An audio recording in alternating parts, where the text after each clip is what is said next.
Hi, Jeremy. See you again, and congratulations on becoming the new head coach at West Ham. How excited are you to be back in football? Very excited, very proud day to be head coach, manager of this amazing club.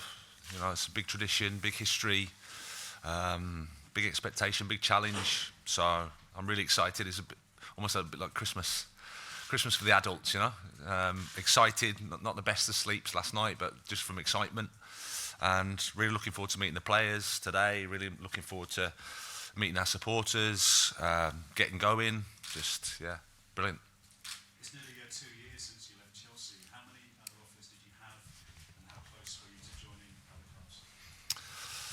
Yeah, it's been 20 months. I think 20 months of a good rest, of a good break. And you can imagine in that time you speak to lots of people, lots of conversations with different owners and different directors and different things. But it was important that I think I chose the right option for me at the right time.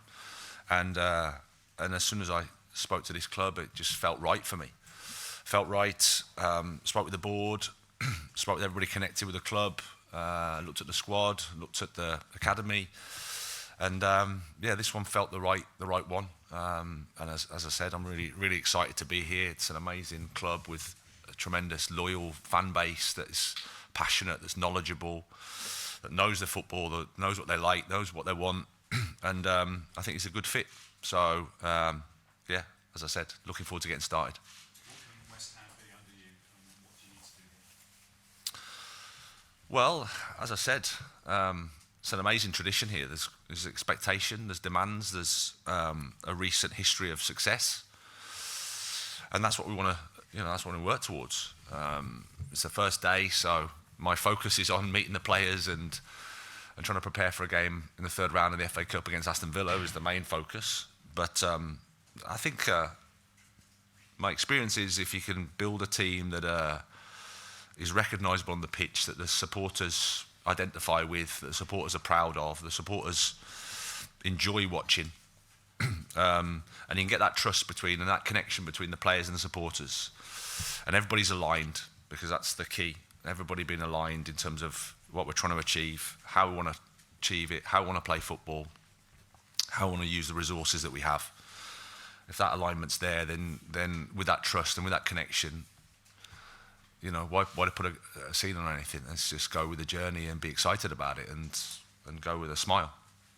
And how important was Karen Brady in bringing you here? I think you're friends and former teammates of her husband. Well, I spoke with Karen as a professional, as a member of the board. She was one of the people I've met and one of the people on the board that I've spoken to. And as I said, everybody I spoke to on the board, really positive. Really impressed with their ambition, with their professionalism, with their desire for the club, desire for the club to improve, for the desire for us to work together and to be a family and to look after each other and to go forward with determination and striving for success. So, as I said, everybody on the board that I've met, I've been really impressed with. Just finally for me, can you talk us through your backroom appointments, and will you be happy to work with Tim Steichen, the technical director, who's had a difficult relationship, I think, with the previous two managers here? Well, I've brought Bruno Saltor as assistant head coach, who I've worked with at my previous clubs, certainly in the UK. Narcis Pelat is a really young coach who's excellent on the grass, excellent with the players, and obviously Billy Reid is my assistant, who's been there for a long time. He's in a first team coach. So that's the core group. Looking forward to working with the staff here at the club. There'll be lots of talented people, I'm sure. Part of our approach is to be collaborative, to work together. As I said, we need everybody to be pulling in the same direction. We need to be aligned. We need to use the resources that we have. In the Premier League, there's lots of good players, lots of good coaches, top everywhere. So unless you're together, unless you're moving forward together, it becomes very difficult. So that's going to be the challenge, and that's what I'm looking forward to, and I'm really excited by it. And my first impressions for everybody has been really positive. Thanks. Thank you. BBC. Hi, Graham. Hi. You said it was important that this job was the right fit and you felt it was, but what was that specific thing that made you think this is the job for me? I don't think there's anything specific, Alex. I think there's when you've had lots of time to think and you know in your head and you've gone through that process, sometimes it's a feeling in you, you know, it's a combination of lots of factors. As I said, it was the board's ambition, the board's sort of trust and belief in me. It was looking at the playing squads, it's looking at the academy, the work that Mark Noble does behind the scenes in there. I think the supporters, as I've said, passionate, knowledgeable, loyal, challenging, all that stuff. So when you add it all up, it's a massive club. This is a massive club, but it's a family club as well. So that appeals to me as well. I think I like that connection, I like that sense of fighting together. And then when you add all that up, it just made it a good feeling. Because of the way things ended at Chelsea and the time out of the game since taking this job, do you feel like you have something to prove coming into this job? Well, when I listen to Pep Guardiola says he's got something to prove, if he's got something to prove, then we all have. Is the reality, and professional sport is, on one level, you're always got something to prove every day. It strives you forward.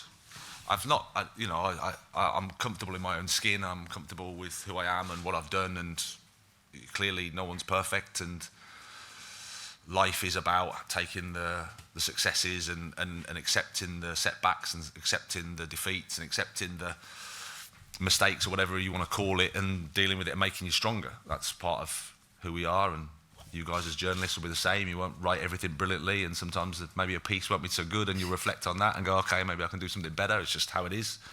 But I think I'm a better person now for the experience, a better coach for the experience, and well rested. 12 years of non-stop, been a football coach across 3 different countries, climbing from the 4th tier to the last 8 of the Champions League doesn't come for free. So the breaks done me good, gives me the chance to reflect, gives me the chance to think, and now I'm here, delighted to speak to you. Paul? Graham, Alex mentioned Chelsea. I think you mentioned that one of the difficulties there was the lack of pre-season coming in September, I think it was then. How much better equipped are you taking over mid-season here, having been through that? Well, like anything, you benefit from experience and going through it. Every context is different, every situation is different. But certainly having that experience of, okay, you haven't got that preparation time, that's the reality. You come in and you have to deal with what's ahead of you, and you go into it with open eyes. But the experience I've had has obviously helped, because I'm a bit wiser, and I've had the experience of what it looks like and what it feels like to go in at this time of the year. So I'll hopefully use that to my advantage. There's no right or wrong time. There's an ideal time, I guess, but sometimes when the opportunity comes up, you think, no, I've got to take it, and I want to take it, and I'm really looking forward to meeting the players. Really looking forward to starting. Great week ahead, starting with Aston Villa away in the FA Cup 3rd round. It's brilliant. You've taken over a team that's conceded 2 goals every game on average in the Premier League. How do you balance fixing that with delivering the style of football club and fans expect and demand? I think that's the key word you've used, balance. You can talk about attacking football and style of play, but if you're not balanced, if you're conceding goals like that, then it becomes very difficult. So balance is the key. That's how I've always thought about football. And I think, of course, you want to attack and you want to play good football. But I think, like life, there needs to be some balance, and that's something we'll look to address. I need to work with the players and find out, okay, learn about them, but I know quite a lot from the outside, but until you get, shall I say, under the bonnet, you don't know for sure. But that's what I'm excited about, just to meet them and help them and get to know them and build good relationships and do my best. Thank you. Ian Talkswell. Hi, Graham. Hi, very well. Long time no see. You said before you want to build trust between the players and the supporters. Pretty much wherever you've been before, you haven't had to do that. Certainly not Swansea or Brighton. How are you going to go about doing that here? I think you always have to build trust, I would sort of disagree. I think you've got to come in and you've got to,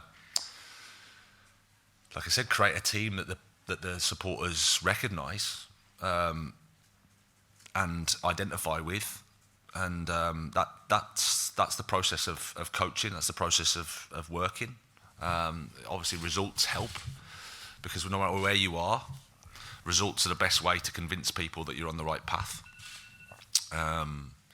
So that's something that we've experienced in all my jobs. What I suppose what I'm talking about is when it gets to the point where there's a real trust and connection between the team and the supporters. Everybody knows what's expected, and there's an atmosphere and expectation and a belief that when I speak about it now, it sounds quite straightforward and easy, but it isn't.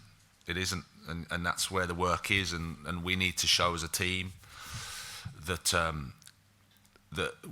what we're about, and we need to show that personality, that togetherness, and that fight, and that quality, because we know the supporters will buy into that, and they'll give us everything. So that's the job. It isn't easy, but that's the exciting thing.